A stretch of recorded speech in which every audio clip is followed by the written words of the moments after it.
Olá, queridos, tudo bem com vocês? Que bom que você está aqui mais uma vez. Estou muito contente, com a direção que Deus tem nos dado. Nós estamos dando continuidade à nossa série de mensagens que fala sobre a realidade do mundo espiritual. A última aula que nós compartilhamos fazia parte do estudo dos anjos, portanto, angiologia.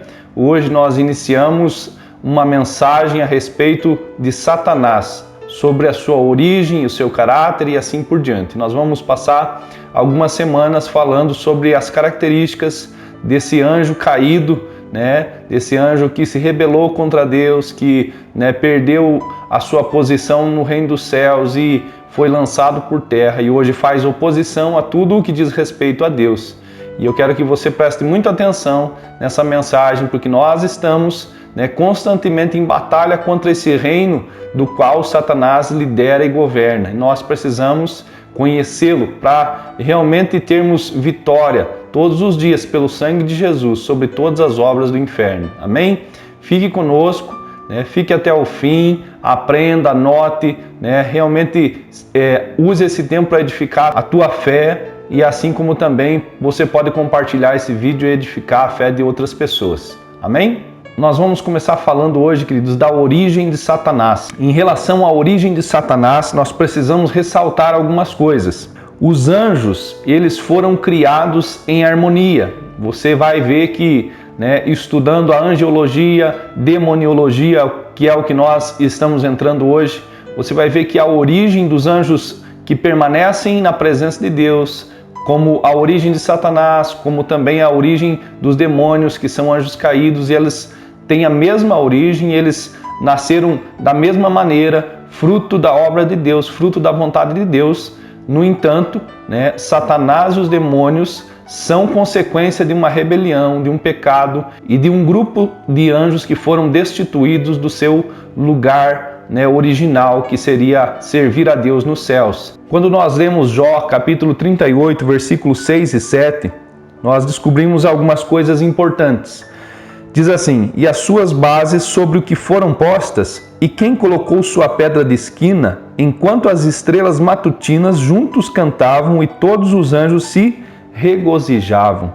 Você deve estar lembrado que nas aulas anteriores nós descobrimos que a palavra de Deus, quando fala sobre as estrelas matutinas, fala a respeito dos anjos. E nesse texto de Jó 38 fala que as estrelas matutinas cantavam juntas e todos os anjos se regozijavam. Quando nós lemos essa palavra todos, nós vemos que no princípio os anjos de Deus, os demônios e Satanás, antes da queda, que fique bem claro isso, antes da queda estavam todos juntos cantando a Deus. E então Satanás se rebela, ele é tomado por soberba e tenta assumir o lugar de Deus, tenta se assentar no trono de Deus. E nós precisamos entender então que lá no início, na criação, os anjos, os demônios e inclusive Satanás foram originados, foram criados no mesmo ambiente e eram todos para permanecerem servindo a Deus, embora nós sabemos que hoje isso não é a realidade. Nós sabemos que nessa rebelião, 1/3 dos anjos acompanhou Satanás na sua rebelião. E nós temos então à disposição de Deus 2/3 desses anjos para nos servir, para servir os anseios de Deus. Veja o que diz Apocalipse, capítulo 12, versículo 3 e 4. Então apareceu no céu outro sinal, um enorme dragão vermelho com 7 cabeças e 10 chifres, tendo sobre as cabeças 7 coroas. Sua cauda arrastou consigo 1/3 das estrelas do céu, lançando-as na terra. Nesse texto de Apocalipse 12, 3 e 4, nós vemos essa declaração que quando Satanás foi lançado por terra, ele arrastou, ele seduziu, ele conquistou a atenção e a vontade de 1/3 dos anjos, e diz aqui que eles foram lançados por terra. Jesus confirma essa queda. Nós podemos ler no Evangelho de Lucas, capítulo 10, versículo 18, que Jesus diz o seguinte: ele respondeu: eu vi Satanás caindo do céu como relâmpago. E ele testemunhou essa queda, esse momento em que Deus destitui Satanás e 1/3 dos anjos que caíram da sua posição nos céus. E essa declaração de Jesus, então, que concorda, que confirma aquilo que nós já falamos. Eu vi Satanás caindo do céu como um relâmpago. Queria que você prestasse atenção, nós vamos fazer uma leitura um pouco extensa agora, especialmente em Ezequiel 28, do 11 ao 17, que fala muito a respeito de Satanás, do seu caráter, de como ele caiu, e eu quero que você preste atenção, que você examine as Escrituras junto comigo. Diz assim: esta palavra do Senhor veio a mim, filho do homem, erga um lamento a respeito do rei de Tiro e diga-lhe, assim diz o soberano Senhor, você era o modelo de perfeição, cheio de sabedoria e de perfeita beleza. Você estava no Éden, no jardim de Deus, todas as pedras preciosas enfeitavam, sárdio, topázio e diamante, berilo, ônix e jaspe, safira, carbúnculo e esmeralda. Seus engastes e guarnições eram feitos de ouro, tudo foi preparado no dia em que você foi criado. Você foi ungido como um querubim guardião, pois para isso eu o determinei. Você estava no Monte Santo de Deus e caminhava entre as pedras fulgurantes. Você era inculpável em seus caminhos, desde o dia em que foi criado até que se achou maldade em ti. Por meio do seu amplo comércio, você encheu-se de violência e pecou. Por isso eu o lancei em desgraça para longe do monte de Deus, e eu o expulsei, ó querubim guardião, do meio das pedras fulgurantes. Seu coração se tornou orgulhoso por causa da sua beleza, e você corrompeu a sua sabedoria por causa do seu esplendor. Por isso eu o atirei à terra, fiz de você um espetáculo para os reis. É importante que você leia mais vezes esse texto de forma pausada, tentando ali entender o que Deus está tentando nos ensinar através desse texto profético escrito em Ezequiel capítulo 28. O importante, queridos, nesse momento é que você saiba que a figura desse rei de Tiro diz respeito a Satanás.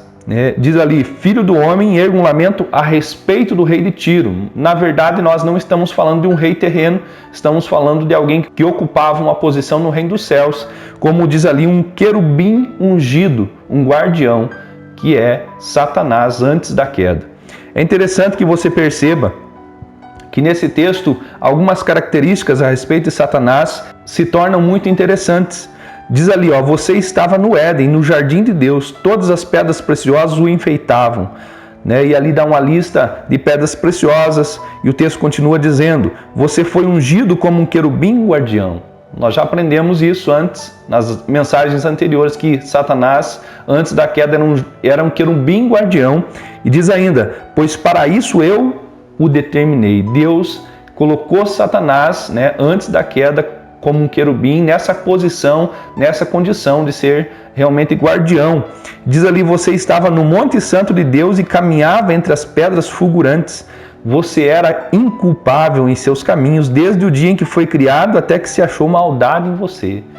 Isso é o antes da queda. Por meio do seu amplo comércio, você encheu-se de violência e pecou. Por isso eu o lancei em desgraça para longe do Monte Santo de Deus, e eu o expulsei ao querubim guardião do meio das pedras fulgurantes. Seu coração se tornou orgulhoso por causa da sua beleza, e você corrompeu a sua sabedoria por causa do seu esplendor. O pecado de Satanás foi a soberba, foi a presunção. Diz ali que por causa da sua percepção a respeito de si, ele achou que ele era tão esplendoroso, era tão poderoso, era capaz de ocupar inclusive o lugar de Deus, e por isso ele peca, se rebela, e Deus lança fora ele do ambiente onde ele deveria estar, como querubim guardião. Nós vamos ver agora de forma específica algumas coisas, para você não perder nada, nenhuma informação. Nós vamos ver algumas características aqui de Satanás destacadas nesse texto que nós acabamos de ler. No versículo 12, você vai ver que ele foi criado em perfeição.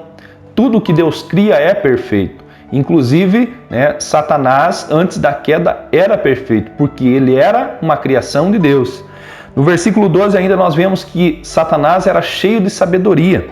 No versículo 14, nós descobrimos que ele era um querubim ungido, um querubim da guarda, que significa, essa palavra querubim da guarda significa que conduz. Nós vamos ver na sequência como que nós interpretamos esse significado dado ali nesse texto, quem conduz. No versículo 15, ele se corrompeu.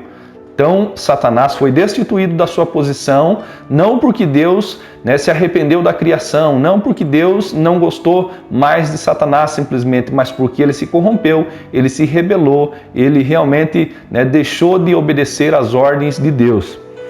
No versículo 16, nós percebemos que o pecado alterou a sua natureza e o seu caráter. O pecado vai fazer isso com qualquer pessoa, inclusive com Satanás. Na medida que o pecado entra na vida das pessoas, ele altera o caráter, ele altera a natureza das pessoas, assim como alterou o caráter e também a natureza de Satanás. Ele já não era mais um querubim perfeito, ele não era mais um exemplo como era na criação. No versículo 16 ainda nós vemos que ele foi destituído de seu lugar e de sua função. E no versículo 17 nós encontramos o principal pecado, a principal razão para ele ser destituído do seu cargo, do seu lugar, do ambiente onde Deus havia estabelecido ele, que é a soberba. Esse foi a principal razão para ser destituído da sua posição. No versículo 17 ainda nós vemos que a sabedoria de Satanás se corrompeu. A sabedoria que a Bíblia diz que é santa, que é amável, que é perfeita, se tornou em astúcia. Aquilo que Deus tinha colocado em Satanás, e é definido aqui como sabedoria, se tornou astúcia. E nós vemos alguém que age com astúcia, com esperteza, tentando enganar, tentando tirar proveito da falta de conhecimento das pessoas, por exemplo. Queridos, é importante que você saiba a respeito dos anjos, de Satanás, dos demônios, como também é muito importante que você estude teologia que diz respeito à vida de Deus, para que você não caia nas ciladas de Satanás, porque a sabedoria perfeita que Deus tinha colocado nele se transformou em astúcia, em esperteza, e ele anda agora buscando a quem enganar. Ele é o pai da mentira. A Bíblia define Satanás como o pai da mentira, e essa característica de enganar é resultado da corrupção do pecado. Nós vamos ler nesse momento, queridos, mais um texto, de certa forma extenso também, que está lá no livro de Isaías, capítulo 14, de forma específica do versículo 4 ao versículo 16, e aqui nós vamos ver algumas informações a partir do profeta Isaías que concorda com aquilo que nós já lemos a partir do profeta Ezequiel. E vamos ler o seguinte: assim você zombará do rei da Babilônia, como chegou ao fim o opressor. Sua arrogância acabou-se. O Senhor quebrou a vara dos ímpios, o cetro dos governantes, que irados feriram os povos com golpes incessantes. E enfurecidos subjugaram as nações com perseguição implacável. Toda a terra descansa tranquila, todos irrompem em gritos de alegria. Até os pinheiros e os cedros do Líbano alegram-se por sua causa e dizem: agora que você foi derrubado, nenhum lenhador vem derrubar-nos. Nós lemos agora Isaías 14, do versículo 4 ao versículo 8. E queridos, essa primeira parte do texto que nós acabamos de ler diz respeito ao governo de Satanás sobre a humanidade. A Bíblia diz em outros trechos que o mundo jaz no maligno. Nós vamos ver na passagem onde Satanás tenta Jesus no deserto, que Satanás ousa dizer que se Jesus se prostrasse e o adorasse, ele daria todos os reinos da terra para Jesus.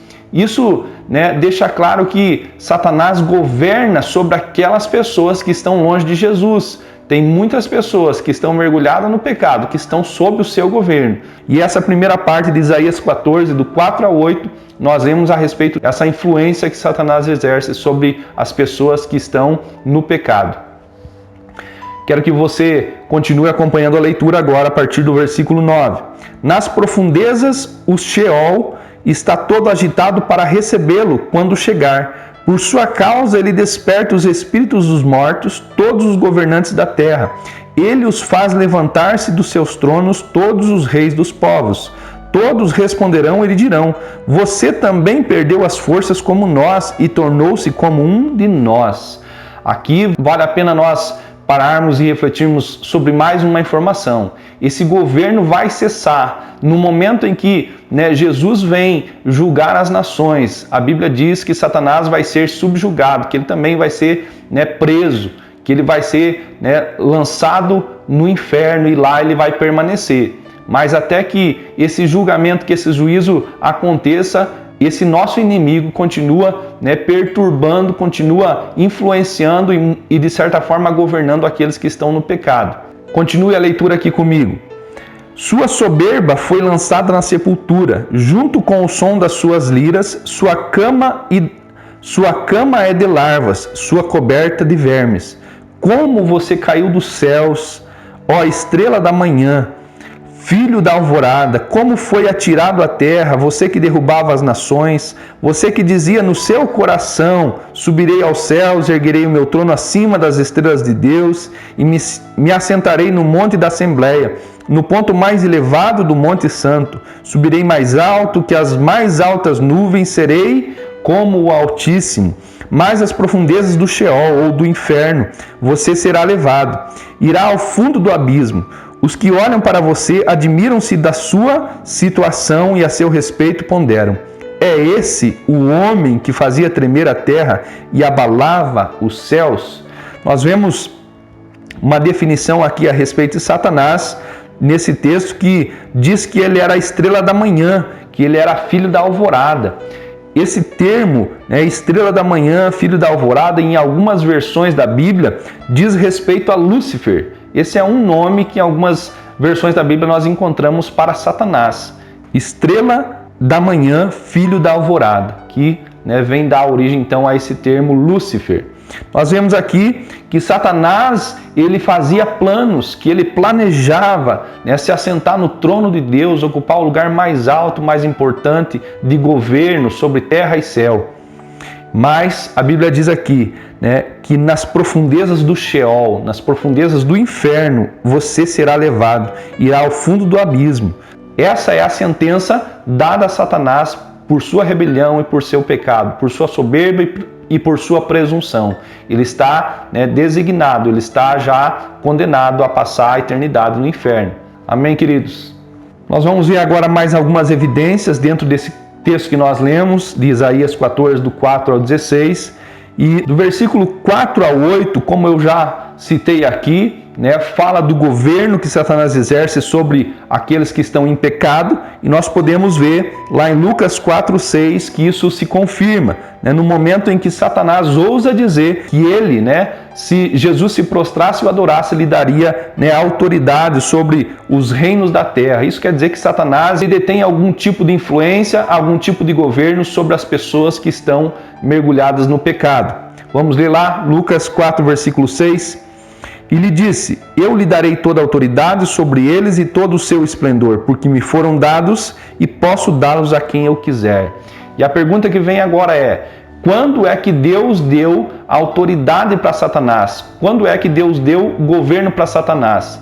Queridos, esse governo, essa influência que Satanás exerce não foi dada por Deus, foi conquistada por meio do pecado. O pecado vendeu as pessoas para Satanás. No momento em que todos pecaram, todos se colocaram debaixo do governo de Satanás. Então, não interprete, de certa forma, que Deus deu esse governo a Satanás. Mas todas as vezes que nós pecamos, nós entramos debaixo do governo de Satanás. E se não nos arrependermos, se não recebermos o perdão de Deus, permanecemos assim. O perdão nos tira de debaixo do governo de Satanás e nos coloca debaixo do governo de Deus. Então, quando Satanás diz, e eu lhe darei toda a autoridade sobre eles e todo o seu esplendor, porque me foram dados e posso dá-los a quem eu quiser, Satanás está dizendo, todos pecaram e todos em algum momento estiveram debaixo do meu governo. E é esse governo que eu estou oferecendo para Jesus se eles simplesmente se prostrarem e me adorar. Amém, queridos? Você entendeu isso? No versículo 11 nós vemos a expressão quem conduz, como eu já falei anteriormente para você. E quando essa frase, essa expressão quem conduz se conecta com algumas outras passagens, por exemplo, ao texto que diz assim, que aos sons dos teus alaúdes, referindo-se ao papel que Satanás exercia nos céus, queridos. Muitos estudiosos defendem a ideia de que Satanás era líder do louvor nos céus. Porque essa expressão quem conduz está falando de uma liderança. E quando fala do som dos teus alaúdes, que são instrumentos musicais, então quando conectamos essas duas informações, nós podemos então ter essa interpretação de que Satanás né, seria um líder de louvor nos céus.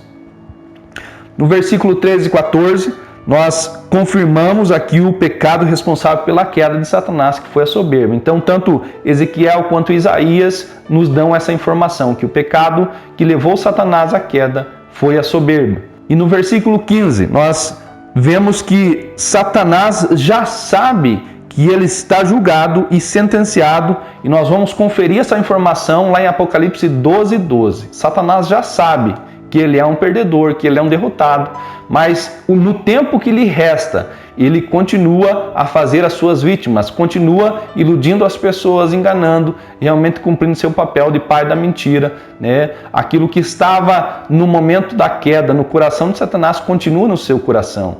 Ele continua soberbo, ele continua mal intencionado, ele continua tentando destruir aquilo que Deus criou e especialmente a humanidade, que é o reflexo de Deus nessa terra. Então confira comigo em Apocalipse 12:12 a informação de que Satanás ele já sabe que está sentenciado, que está julgado e que o seu lugar, o lugar onde ele passará a eternidade, é no inferno.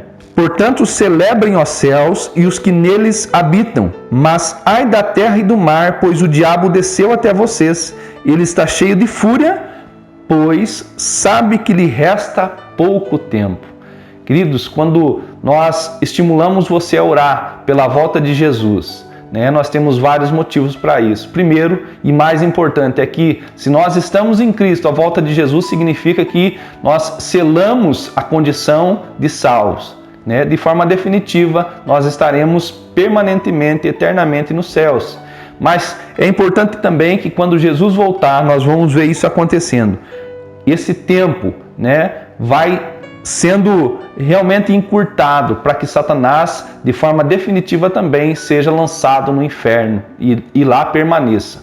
Agora um pouquinho sobre a natureza de Satanás. Nós não vamos ter aqui tantas novidades a respeito dos anjos, nós já falamos sobre a sua natureza. Então a natureza de Satanás é praticamente idêntica à natureza dos anjos, porque nós já aprendemos aqui que Satanás era um anjo, era um querubim da guarda antes da sua queda. O que nós já aprendemos, eu vou repetir aqui para fixar bem na nossa mente, é que ele, assim como os anjos, é superior em poder em relação a nós humanos. Que isso fique bem claro, querido. Nós só somos superiores, nós só podemos realmente vencer Satanás, nos colocar em oposição a Satanás no nome de Jesus. Isso nos coloca em vantagem. Não é algo que está em nós, mas é algo que Deus disponibilizou aos cristãos. Que no nome de Jesus nós temos autoridades para pisar serpentes e escorpiões e temos autoridades para vencer Satanás. Amém? Outra coisa, ele é um espírito. Ele usa corpos, mas ele não tem um corpo. Nós vemos as experiências que muitas pessoas têm de possessão. São momentos em que demônios eles usam corpos das pessoas para se manifestar, mas eles não se cansam, eles não se fadigam, eles podem em todo o tempo executar os seus ardis, ao contrário de nós que temos um corpo, que somos limitados, que precisamos trabalhar por um período e descansar logo em seguida. Satanás ele é espírito e por isso ele não se cansa. Ele é imortal, ele é assexuado, nós já falamos sobre essa informação a respeito dos anjos, e é uma pessoa. Mais uma vez, nós precisamos ver as características de personalidade aqui em Satanás. Nós vemos que os anjos têm essa personalidade, que eles têm características que pessoas têm. Então, por isso nós dizemos que Satanás não é apenas uma força influenciadora, ele é uma pessoa, ele tem características aqui de pessoas, amém? Então, se alguém vier tentar convencer você a respeito dessa característica de Satanás, que ele é apenas uma influência, que ele é apenas uma força, você vai ter base bíblica aqui para confrontar essa ideia, para defender a tese de que Satanás sim é uma pessoa, assim como os anjos também são, amém? Veja algumas características. A primeira que nós vamos citar aqui é a vontade. Ele manifestou a sua vontade quando ele disse lá em Isaías 14:13 que ele subiria aos céus, que ele se assentaria na mais alta posição no monte de Deus. Isso é manifestação de vontade, isso é uma característica de personalidade. Nós vemos ainda que ele diz em Mateus 4, 8 e 9, no momento em que Satanás tentava Jesus, que ele manifesta o desejo de ser adorado. Ele sugere que Jesus o adorasse, e então ele daria o governo, né, sobre as pessoas, sobre o mundo. Amém? Então você vê que esse traço de personalidade que diz respeito à vontade está presente. Ele tanto manifestou a vontade de subir ao lugar, né, de Deus e ocupar esse lugar, como também manifestou o desejo de ser adorado. Você lembra que nós falamos a respeito dos anjos de Deus? Que eles rejeitam qualquer tipo de culto, adoração, qualquer tipo, né, de veneração. Satanás não. Satanás ele tem o desejo de ser adorado, de ser venerado, ele recebe, né, culto. E esse culto, né, é realmente reprovado por Deus, é abominação para Deus, é idolatria para Deus. Então, por favor, querido, se em algum momento da tua vida você cultuou a anjos, se você dirigiu orações a anjos, né, entenda que nesse momento, na verdade, você não estava dirigindo oração a anjos, mas quem estava recebendo essa oração provavelmente era Satanás. Outro traço de personalidade diz respeito às emoções. Em Apocalipse 12:12, como também em 1 Timóteo 3:6, nós vemos, né, traços de emoções. Por exemplo, a soberba. Soberba é uma característica, né, emocional, como também a ira, né, presente lá em Apocalipse 12:12, que também é uma característica das emoções. Esse é um dos sentimentos claramente registrado na Bíblia, né, a soberba e a ira. Outra característica de personalidade é a razão, ou seja, a capacidade de raciocinar, de fazer planos. Nós vemos em Ezequiel 28:17 que Ezequiel diz que a sua sabedoria se corrompeu, né? O apóstolo Paulo, nas suas cartas, né, ele chama essa sabedoria corrompida de ardis, ou, né, como nós vemos também lá em 2 Coríntios capítulo 2, versículo 11, que o apóstolo Paulo chama de maquinações malignas, né? A mente de Satanás, né, o seu coração manifestam esse raciocínio, esse planejamento, essa astúcia, né? Então nós precisamos entender que Satanás ele raciocina, e isso é uma característica de personalidade, diz respeito a uma pessoa. Eu vou dar aqui alguns textos, algumas referências para você conferir posteriormente mais algumas informações em relação a esses traços de personalidade existentes em Satanás. Um dos textos, e nós vemos, né, um diálogo entre Satanás e Eva lá no Jardim do Éden, está em Gênesis 3, do 1 ao 7. Outro texto que nós vemos um diálogo, inclusive entre Deus e Satanás, está lá em Jó, capítulo 1, do versículo 6 ao 12, em que Satanás tenta convencer Deus a manipular, né, a colocar Jó em situações adversas. E nós vemos mais uma vez o texto que eu já mencionei aqui, Mateus 4, do 1 ao 11, momento em que há um diálogo entre Jesus e Satanás no momento da tentação do deserto. Queridos, nós estamos encerrando agora, mas eu queria chamar a tua atenção para uma situação. Eu queria que você ficasse sempre atento, né, para que você não se engane a respeito desses traços de personalidade. Eles são malignos. Os traços de personalidade, os ardis, as características, a capacidade de Satanás é voltada para a destruição de tudo que diz respeito a Deus, inclusive a mim e você. Então não se engane, né? Nunca queira usar algum atributo, alguma característica de Satanás para tirar vantagem, né? Não se deixe seduzir por isso. Nós vemos, de certa forma, um culto a tudo que diz respeito ao maligno. Nós vemos as pessoas usarem imagens que, né, de certa forma, veneram Satanás, veneram a morte, né, que oferecem culto à morte.